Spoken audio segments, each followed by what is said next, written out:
평안하셨습니까? 우리 좌우에 계신 분하고 서로 인사할까요? 우리가 있기에 내가 있습니다. 좀 이상하죠? 다시 한번 할까요? 우리가 있기에 내가 있습니다. 인생은 혼자 살 수 없죠. 그죠? 함께 살아가는 겁니다. 함께 살아가는 사람이 있기 때문에 나의 존재의 가치와 의미가 주어진다는 사실을 우리 기억했으면 좋겠어요. 우리 성가대 너무 멋지죠? 네, 마음이 없는 대답을 하셨어요. 네, 이해해 주시면 감사합니다. 네, 그렇구나. 어느 교회 성가대, 이렇게 성가대에 정말 찬양을 못하는 한 남성분이 껴 있었어요. 이 사람 때문에 성가대가 날마다 힘든데 지휘자가 날마다 고통 가운데 있었어요. 아무리 명곡을 선택하고 멋지게 해도 그 사람이 다 망쳐놓는 거예요. 그래서 성가대 지휘자가 견디다 못해서 담임 목사님을 찾아왔어요. 목사님, 이 사람을 성가대에서 빼주지 않으면 다른 사람들이 성가대를 떠난다고 합니다. 이 사람 빨리 어떻게 해주세요. 그래서 목사님이 결정을 하고 그 사람을 만나기로 해서 그 사람을 불렀어요. 그리고 얘기했어요. 성가대 봉사는 이제 그만두시는 게 어떨까요? 그러자 그분이 마음이 상했어. 상해가지고 제가 왜 그만둬야 됩니까? 얘기했어요. 그래서 목사님이 얘기합니다. 아니, 대여섯 사람이 얘기하는데 형제님 노래를 너무 못한다고, 성가를 다 망친다고 얘기해서 그만두시는 게 좋을 것 같아요 라고 얘기했어요. 그러자 그분이 이렇게 얘기합니다. 목사님, 대여섯 명 정도라면 그건 아무것도 아닙니다. 우리 성도 5, 60명이 목사님의 설교가 네. 여러분 절대 나가라고 하면 안 돼요. 못해도 그냥 계시라고 하셔야 돼요. 저희 생명이 위태롭습니다. 그러면 교회는 정말 다양한 사람들이 모여 있죠. 그래서 우리가 더 많은 사랑과 배려가 함께 해야 된다는 겁니다. 그것이 교회여야 된다는 거죠. 오늘 성경 요한복음 17장은 인생의 마지막 시간을 보내고 있는 예수님의 기도에 대한 내용입니다. 근데 예수님은 그 시대의 제자들을만 기도한 것이 아니라 그 후에 그 복음이 선포되고 전달되어서 믿을 사람들, 바로 우리를 위해서도 기도하셨다는 사실을 우리는 기억하고 있습니다. 20절에 이렇게 얘기하죠. 내가 비옵는 것은 이 사람들만 위함이 아니요 또 그들의 말로 말미암아 나를 믿는 사람들도 위함이니. 예수님은 인생의 마지막 순간 겟세마네에서 제자들이 끊임없이 기도하셨어요. 하나가 되게 해달라고. 근데 제자들만을 위한 기도가 아니라 그들의 복음이 전해지고 선포돼서 나중에 21세기에 예수님을 믿고 돌아올 우리를 위해서도 기도하셨다라고 성경은 분명하게 기록하고 있다는 사실입니다. 그런데 주님은 기도만 하신 것이 아니었어요. 우리 성경에 보면 내게 주신 영광을 내가 그들에게 주었사오니라는 표현을 통해서 우리를 위해 기도하셨을 뿐 아니라 하나님의 그 영광을 우리 가운데 주셨다라고 선포하고 있다는 사실입니다. 여러분, 우리가 잘 조용히 멈춰서서 예수 그리스도로 말미암아 우리에게 주신 하나님의 영광을 기억해 보십시오. 그 영광이 얼마나 큰지, 얼마나 대단한지, 얼마나 놀라운지 우리는 깨달을 수 있고, 오늘 우리가 예수 그리스도께서 우리에게 주신 영광 때문에 담대하게 거침없이 십자가로 부활로 나가는 삶을 살고 있다는 사실입니다. 그런데 놀라운 건 22절에 주님이 이렇게 얘기하세요. 하나가 되게 하려 함이니 라고 표현하셨어요. 그리고 23절 하나가 되게 하려 함이라 라고 얘기하셨어요. 즉 우리가 하나 되게 하는 건 우리가 할 수 없는 일이라는 겁니다. 인간의 능력으로 이렇게 많은 사람들이 하나가 되는 건 불가능함을 주님은 선포하세요. 그래서 주님이 얘기합니다. 주님이 하나가 되게 하려 함이라고 얘기하셨어요. 주님이 하나가 되게 하시는 건 주님이 하실 겁니다. 먼저 그 옆에 있던 11명의 제자들을 하나가 되게 하시는 건 주님이 하실 일이었어요. 그 시대 예수 그리스도를 믿는 모든 사람을 하나가 되게 하는 것도 예수님이 할 일이었어요. 이 시대 예수님을 믿고 하나님을 예배하는 우리를 하나가 되게 하시는 것도 우리의 능력이 아니고 예수 그리스도께서 하시는 일이라고 성경은 분명하게 얘기하고 있다는 겁니다. 그러면 우리는 무엇을 해야 될까요? 에베소서 4장 3절은 이렇게 우리에게 얘기해요. 평안에 매는 줄로 성령의 하나 되게 하신 것을 어떻게 하라? 힘써서 지키라. 이것이 우리가 할 일이라고 성경은 얘기하고 있다는 겁니다. 예수님이 우리를 하나로 만들어 주시는데 하나된 우리가 해야 될 일은 그 하나를 지켜내는 삶, 그것이 교회의 사명이라고 얘기하는 겁니다. 아름다운 교회는 우리가 온 마음을 다해서 우리의 힘을 다해서 하나됨을 지켜내는 삶을 우리는 살아내야 된다는 겁니다. 이 시대의 교회를 향한 하나님의 명령은 하나됨이에요. 하나됨을 지켜내라고 얘기하는 겁니다. 사랑하는 성도님들, 우리 옆에 있는 분한테 이렇게 얘기 한번 해주시다. 성령의 하나 되게 하신 것을 지킵시다. 옆 사람에게 얘기해 주세요. 아름다운 교회가 존재하는 또 하나의 사명은 바로 주께서 성령으로 말미암아 하나가 되게 하신 것을 지켜내는 삶입니다. 영혼 구원하는 것도 중요합니다. 잠시 후에 나누겠지만 이 왜 주님은 하나 되게 하셨나, 하나됨을 지켜내려고 하시나, 그걸 통해서 바로 영혼 구원을 하기 위함이라는 걸 우리는 기억해야 됩니다. 그런데요, 시간이 지나갈수록 성도님들의 마음속에 교회는 하나 되어야 돼라는 생각이 자꾸 사라지는 것 같아서 가슴이 아파요. 이 하나됨에 대한 생각이 약화되고 소홀히 되는 것 같아서 너무 안타깝습니다. 성경은 끊임없이 몸이 하나다, 우리가 많은 우리가 한 몸이다, 지체는 마음이 많으나 한 몸인 것 같다, 끊임없이 하나됨에 대해서 얘기하는데, 문제는 우리가 더 이상 우린 하나예요 라는 표현을 잘 안 한다는 겁니다. 그래서 안타깝죠. 교회가 쉽게 하나됨을 지켜내지 않으니 자꾸 분열되고 깨지는 겁니다. 주님이 원하시는 다양한 사람들이 모여있는 이 다양함 속에서 끊임없이 하나됨을 지켜내는 삶을 살아가라고 우리에게 얘기하고 있다는 거예요. 여러분, 예전에 나온 영화 중에 톰 행크스가 찍은 캐스트 어웨이라는 영화가 있어요. 혹시 보셨나요? 캐스트 어웨이라는 걸 보면 항공기를 타고 가다가 추락하죠. 그래서 무인도에 그가 혼자 살아남게 됩니다. 그런데요, 너무너무 외로운 거예요. 그러다가 이 바다 물결에 휩싸여온 하나의 배구공, 낡아 빠진 배구공, 바람 빠진 배구공 하나를 줬죠. 그 배구공을 주워 보니까 거기에 사람의 피가 묻어 있는 거예요. 거기에 자기가 그림을 그려서 사람을 만들어 놓고 윌슨이라고 이름을 붙여죠. 그리고요, 그가 정신병자처럼 끊임없이 윌슨에게 대화를 합니다. 배구공 낡아 빠지고 이 바람 빠진 그곳에 막 그림 그려놓고 윌슨과 계속 대화를 해요. 이 캐스터웨이에서 우리에게 주는 교훈이 하나 있죠. 내가 존재함으로 내가 존재한다라는 거예요. 인생은 나 혼자 살 수 없다는 메시지를 끊임없이 던집니다. 비록 찌그러진 공과 같은 존재라도 당신이 있어야 내가 존재합니다라는 메시지를 던진다는 거예요. 여러분, 우리의 주제가 뭡니까? 우리가 있기에 내가 있습니다라는 거예요. 내가 오늘 이곳에서 하나님 앞에 예배하며 의미 있는 존재로 살아가는 건 우리가 함께 있기 때문이라는 사실을 꼭 기억하셨으면 좋겠어요. 그러니 옆에 있는 성도가 얼마나 귀한 성도입니까? 얼마나 감사하고 고마운 존재입니까? 자, 한번 보세요. 예수님께서 12 제자를 선택하셨습니다. 너무너무 달랐어요. 개성이 너무 갈랐죠. 자, 충동적이고 거칠었던 베드로, 그리고 어린아이 같은 안드레가 있었습니다. 의심이 굉장히 많은 도마가 있었죠. 민족의 독립을 위해서 목숨을 바쳤던 시몬도 있습니다. 이런 사람들이 어떻게 하나가 될 수 있죠? 이거 과연 하나가 될 수 있을까요? 예, 주님은 이들을 하나 되기 위해서 십자가에 못 박혀 돌아가셨다는 사실입니다.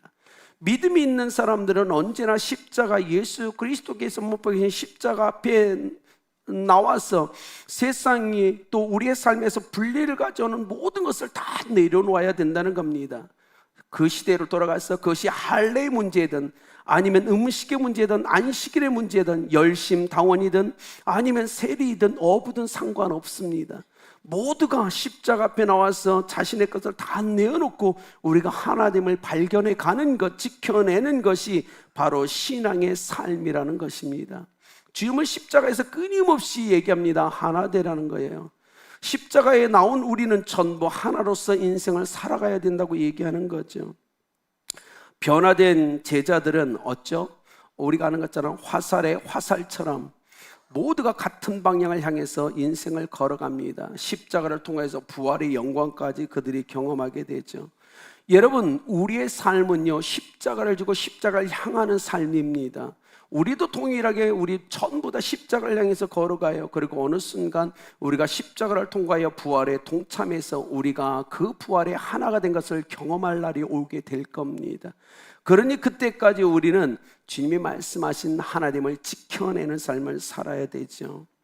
여러분, 교회의 하나됨의 근거는 어디 있을까요? 오늘 주님은 아버지와 아들이 하나됨이 바로 교회가 하나 되어야 될 근거라고 얘기하십니다. 그리고 하나님과 예수 그리스도가 하나 된 그 하나됨에 우리를 초대해 주셨다는 건 놀라운 은혜죠. 이렇게 하는 이유가 뭐 어디 있죠? 오늘 성경에 보면 세상으로 하나님과 예수 그리스도 그리고 우리가 하나 된 것을 세상이 알고 또 보고 믿고 주께 돌아가기 위함이라고 성경은 얘기하고 있다는 사실입니다.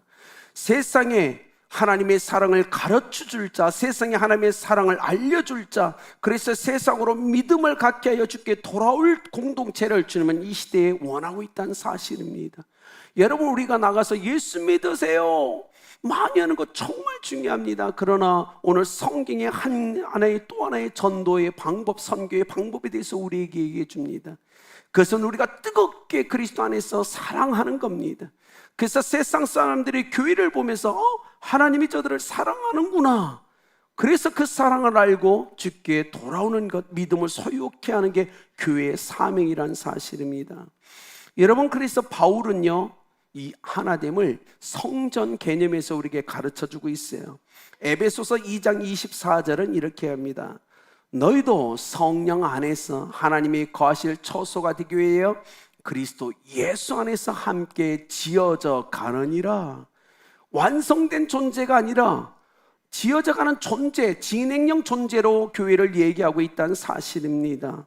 그렇다면 그리스도 안에 들어와 있는 것은 시작이라는 겁니다. 우리가 그리스도 안에 들어와서 이미 테두리 안에 원 안에 들어가 있기 때문에 우리는 하나입니다. 그러나 진정한 하나님은 지금부터 우리가 만들어 가야 된다고 성경은 얘기하고 있다는 사실입니다. 진정한 하나님을 통해 본질적으로 영광스러운 하나님이 거하시는 성전이 되어가는 것, 그것이 우리 성도고 교회가 되어야 된다는 거예요. 여러분, 교회는 완성된 존재가 아닙니다. 완성되어가는 진행형 존재라는 겁니다. 자, 생각해 보세요. 여기 너무 다른 분들이 다 앉아 계시죠. 우리가 하나 될 수 있을까요? 그리스도 안에 들어와 있어요. 그것 자체로 하나는 맞습니다. 근데 주님이 그것을 뛰어넘어 더 하나가 되라고 맙니다. 하나님의 성전이 되는 하나됨에 대해서 얘기하고 있어요. 어떻게 될 수 있을까요? 완전히 거칠은 통나무 같은 우리들, 원석 같은 돌멩이, 어떻게 하나가 될 수 있죠? 방법은 하나입니다. 어떻게 되죠? 나무가 깎여져 널빤지가 되면 됩니다. 돌이 다듬어져 평평하게 되면 그 위에 다른 널빤지가 쌓이고 얹혀져서 돌이 돌 위에 얹혀지면서 성전은 되어 간다는 겁니다. 즉 우리의 이 모습으로는 안 된다는 겁니다. 그래서 하나님은 진행형이에요. 끊임없이 내가 깎이고 다듬어지고 내가 잘라져야만이 내 위에 또 누군가가 세워지고 누군가가 세워져서 주님의 거룩한 성전이 될 수 있다는 사실입니다. 그런데 내가 두툼하게 가지가 툭툭 튀어나와 있으면 그 위에 설 사람이 없는 거예요. 그래서 교회는 끊임없이 연단의 과정을 통해서 나 자신이 깎여서 성전을 향하여 나아가는 그 그림을 볼 수 있어야 된다는 거예요. 여러분, 어떤 거지가 큰 부잣집 이스라엘 랍비 집 대문 기둥에 등이 가려워서 막 득득 긁고 있었어요.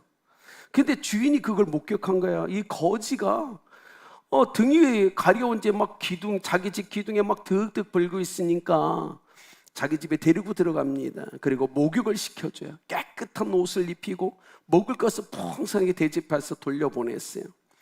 근데 그 사실을 또 다른 거지들이 듣게 된 거예요. 그래서 그 다음날 거지 부부가 와가지고 그 대접받고 싶어서 둘이 등에 대고 득득 긁고 있습니다. 근데 주인이 그걸 봤어요. 랍비가 봤어요. 어떻게 했을까요, 여러분? 랍비가 둘을 데려다 실컷 매를 때려서 쫓아버립니다. 그래서 매를 맞고 쫓겨가는 이 거지들이 외칩니다. 불공평합니다. 불공평합니다. 오직 그 사람은 이렇게 해줬지 않습니까? 그러자 주인이 이렇게 합니다. 어제의 거지는 혼자이니 기둥에 비벼서 긁을 수밖에 없지만 너희는 부부이지 않느냐? 서로 긁어줘야지. 그들의 죄는 서로 돕지 않은 죄입니다. 여러분, 교회는 서로 긁어줘야 되는 거예요. 교회는 서로 가려운 부분을 긁어주면서 함께 서가는 공동체가 교회라고 얘기하는 겁니다. 이렇게 많은 사람들이 모여 있는데 너는 나고 나는 나다 이러면 안 되는 거예요. 주님이 얘기합니다. 우리 하나됨을 통해서 세상은 하나님의 사랑이 이 공동체 안에 부어지고 있다는 사실을 보아야 된다고 얘기하는 겁니다. 여러분, 그렇지 않을까요? 독생자를 우리 가운데 내어주신 하나님의 사랑을 기억하십시오. 그리고 오셔서 십자가에 못 박혀 죽으신 예수 그리스도의 사랑, 그 부활의 사랑을 우리는 기억해야 됩니다. 그 사랑이 있는 사람들만이 하나가 되어 주의 멋진 성전을 이루어갈 수 있습니다. 이걸 위해서 우리가 하나가 되어야 되는 거예요. 바울은 이 하나됨을 위해서 우리에게 이렇게 요청합니다. 에베소서 4장 2, 3절에 모든 겸손과 온유로 하고 오래 참으로 사랑 가운데서 서로 용납하고 평안에 매는 줄로 성령이 하나가 되게 하신 것을 힘써 지키라. 아름다운 교회가 세상에 하나님이 우리를 사랑하는 것을 알게 하기 위해서 우리 각자가 해야 될 일이 있습니다. 미션이 있습니다. 겸손해야 됩니다. 그리고 온유해야 됩니다. 오래 참으셔야 됩니다. 사랑으로 용납하셔야 됩니다. 이것이 없이는 우리는 하나님을 지켜낼 수 없다고 성경은 얘기하고 있는 거예요. 여러분이 기도해 주십시오. 하나님, 우리 아름다운 교회 담임 목사님이 겸손하게 하십시오. 온유하게 하십시오. 오래 참게 하십시오. 사랑으로 용납하는 담임 목사님 되게 하십시오. 기도해 주셔야 되는 거예요.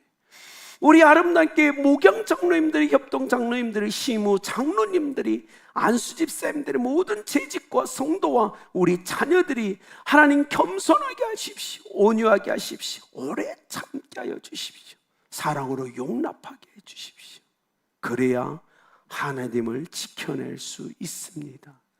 우리가 그 사랑, 그 네 가지 그 원수를 가지고 하나님을 지켜낼 때 세상의 교회를 보면서 아, 하나님의 사랑이 있구나, 교회 안에. 나도 저 사랑 받고 싶다. 그 사랑을 알고 그들 가운데 믿음이 일어나 주께 돌아오는 역사가 있을 거라고 성경이 우리에게 얘기하고 있다는 거예요. 사랑하는 여러분, 우리 아름다운 교회는 따뜻한 교회잖아요. 우리 다 알고 있지 않습니까? 아름다운 교회는 따뜻한 교회예요. 그렇죠. 누가 와도 따뜻함을 느끼는 교회입니다. 우리가 이젠 조금 더 겸손하고 온유하고 오래 참고 사랑으로 용납해 줍시다. 그래서 주님이 원하는 거룩한 성전 하나됨을 지켜냅시다. 그럴 때 저 교회 문을 통해서 세상이 들어올 겁니다. 세상의 사람들이 그 사랑을 받고 싶어서 예수 그리스도께 돌아오는 역사가 일어날 겁니다. 이 시대를 보십시오. 얼마나 분리되고 다툼이 있고 찢어짐이 있습니까? 아니요. 그것을 통해서 단 한 사람도 교회를 들어오지 못합니다. 오직 교회에 하나님의 사랑이 부어지는 것을 보여줄 수 있을 때 교회에 생명력이 넘칠 수 있다는 사실을 우리는 기억해야 됩니다. 주님이 하나됨을 우리에게 만들어 가고 계세요. 그러면서 우리에겐 그 하나됨을 지켜내는 삶을 살아가라고 얘기합니다. 그래서 오늘 성경에 내가 저희 안에 아버지께서 내 안에 계셔 저희로 온 자를 이루어 하나가 되게 하려 함이라고 얘기합니다. 여러분, 온 성도들의 온전함은 뭐죠? 네, 예수 그리스도 안에서 함께 성장하고 자라가며 하나가 되는 겁니다. 이것을 통해서 사람들이 교회를 보니까 하나님이 저들을 사랑하는구나, 나도 저 사랑 받고 싶다 라는 갈망이 일어나서 그들이 죽게 돌아오는 믿음의 역사를 하나님은 기대하고 있다는 사실입니다. 아름다운 교회가 어떻게 이 민족과 열방을 여러분 구원할 수 있을까요? 미움 아닙니다. 다툼 아닙니다.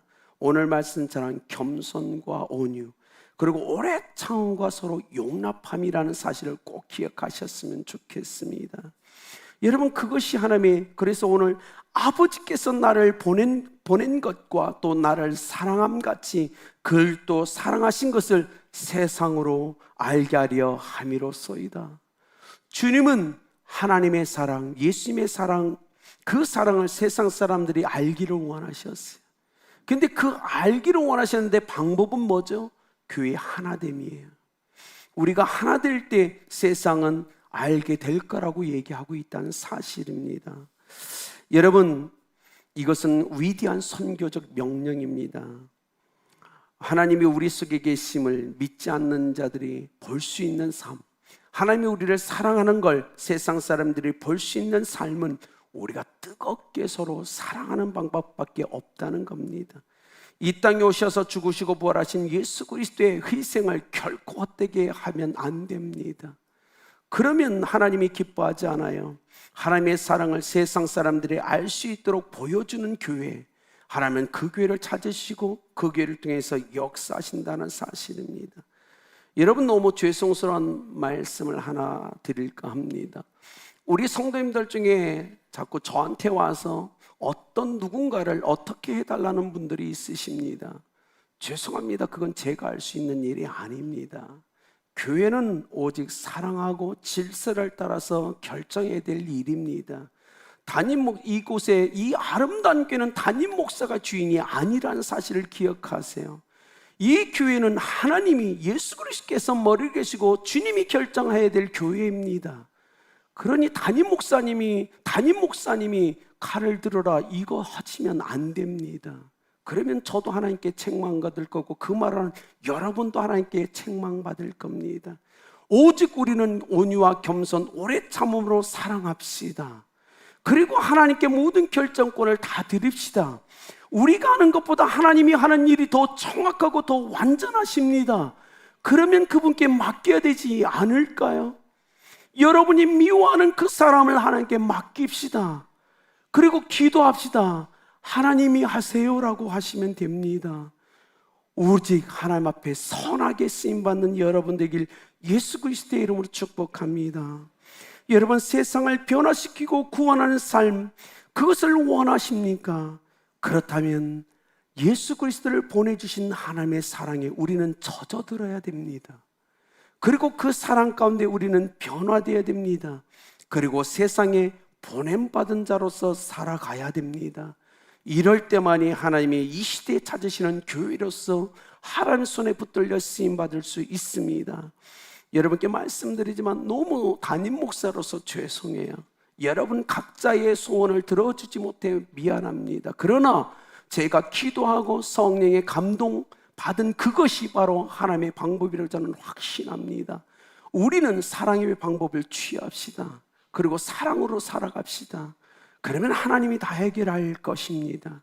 그리고 이 교회는 하나님께 더 큰 사랑과 축복과 은혜가 부어질 줄 믿습니다. 사랑하는 성도님 여러분, 우리 가운데 주신 이 하나님을 사랑으로 지켜내시길 예수 그리스도의 이름으로 축복합니다. 기도하시겠습니다. 하나님, 우리가 무엇을 할 수 있습니까? 인간적 방법, 인간적 힘, 능력 아닙니다. 겸손하게 하십시오. 온유하게 하십시오. 하나님 오래 참게 하여 주십시오. 사랑으로 용납할 수 있는 아름다운 교회가 될 수 있도록 역사하여 주옵소서. 그래서 세상이 아름다운 교회를 통하여 하나님의 사랑을 알고 발견하고 하나님 그들 안에 믿음이 일어나서 주께 돌아오는 역사가 일어나게 하여 주옵소서. 주님의 교회입니다. 모든 주권을 주께 의탁합니다. 하나님, 우리 아름다운 교회 성도들에게 사랑과 온유, 겸손과 오래 참음, 사랑의 용납을 물붓듯 부어 주옵소서. 그런 교회가 되도록 역사하실 주님을 의지하며 예수님의 이름으로 기도드렸습니다.